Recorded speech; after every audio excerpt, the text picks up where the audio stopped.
Okay, so the second third of the fight card, we have we're bringing you our first female matchup. So we've got Nicola Giles versus Laura Killen.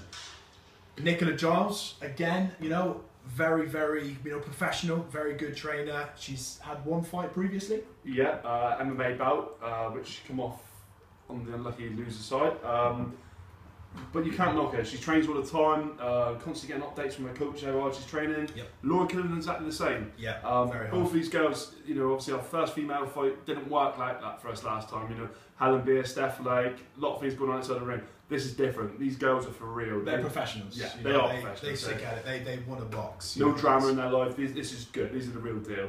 And I'm excited. I think it's a new wave, new path for us. We wanted the females on board for a while now. People have been asking for it. Took us a couple of shows to decide whether we should or not, and now we're here. So, girls, do your best, and hopefully, stick around for a long time. We look forward to it. The next fight, our seventh fight of the fight card, is David Marsh versus Carl Garger. Now, David Marsh is making big noise around the Swindon area. Yeah. He's had a few fights now. Yeah. Just coming off a big prize fighter win up in Swindon, where he's had two very tough opponents in one night. He's come off a win on both of them. Both lads as well. Yeah. Both lads. Won the belt there, so very good kid. Carl Garger, amateur boxer, 18 years old, very fresh. Who was ex-amateur boxer. Darren Towney, very good. This tells you the calibre of Carl Garger. This fight, in my opinion, is probably one of the most underrated fights we've got on the card. Without a doubt. This could easily be a main event card in 2-3 years' time. Yeah. I think Carl's age may be the reason for that. The fact that he has, just turned over from the amateur to the white collar. But the lad punches like a light heavyweight, like a cruiserweight, doesn't he? 100%. Unbelievable. Very skillful, very talented boy. So yeah, again, another very good fight to look forward to. Now, fight 8. This has got itself a lot of attention for maybe the right or the wrong reasons, I'm not sure. We've got Simon Goodall from Kent versus the Stonehouse felon Josh King.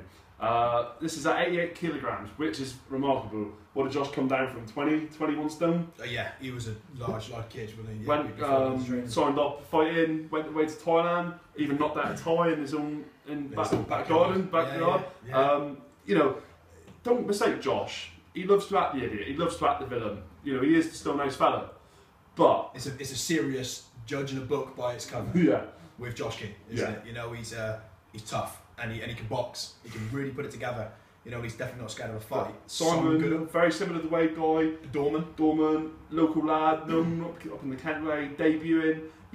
There's been a lot of bad blood between these two. He's going to want to come take Josh King's head off. Let's not forget that. Yeah. Josh King might be more tactical, but when you've got someone who hates you and wants to take your head off, you're in trouble. And, to stay away from that power, Josh going to have a tough night ahead. It's going to be a good fight. Very good fight. Ninth fight.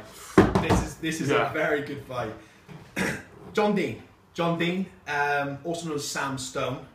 He's boxing against a local guy, Trev Littler. One of my favourite fighters on the card, I must add. Trev Littler, when I was an amateur down at Mayflower back in the day, we used to just love to go watch him spar.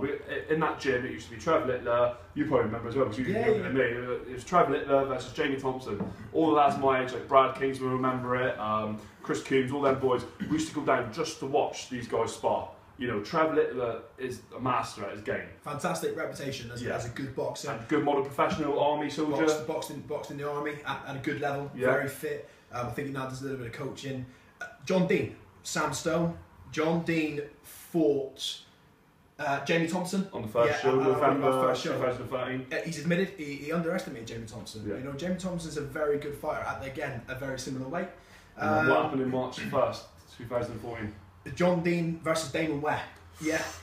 We're not going to lie, we brought John Dean down to lose to Damon Ware, really, didn't we? We thought the capabilities of Damon. Yeah, we thought Damon, it was a stepping stone for Damon to go, and he just took us by surprise. Damon was fit, Damon was ready, Damon was training all the time, and John Dean just overwhelmed him. It was unbelievable. We were in shock. It looked like a different John Dean turned up, and I think this is also the John Dean that we're going to have on August the 24th. And he's happy to be public enemy number 1. Yeah, Trev, the North Prospect lads, you know, army lads, all the old boxing lads. He's going to have a big fan. You know, he's going to have a big fan base. John Dean revels in that. He's coming down to put Trevor Littler to sleep. That's what he wants to do. Definitely. Yeah, I'm excited. I feel honoured to be stood in the middle of these two going at it. I cannot wait.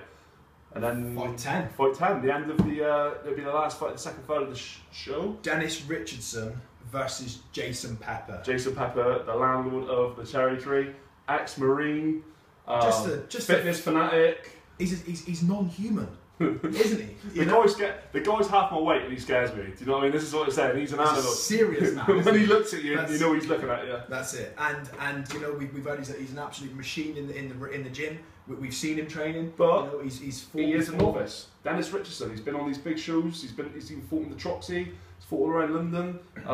You look at him, like posing. You know, covered in tattoos. I think it's a bit more of a comeback for Jason as well, because he had a few fights when he was in the army. Marines? Army, sorry. That's alright. He had a few fights with his army. Yeah. He's had a good few years out. He's a bit more of a businessman now, obviously with the Cherry Tree. But I think this is his big comeback. You know, and I think he's got the capability of, well, definitely a win. I can't wait. Yeah, it's going to be good. Wait. Very good.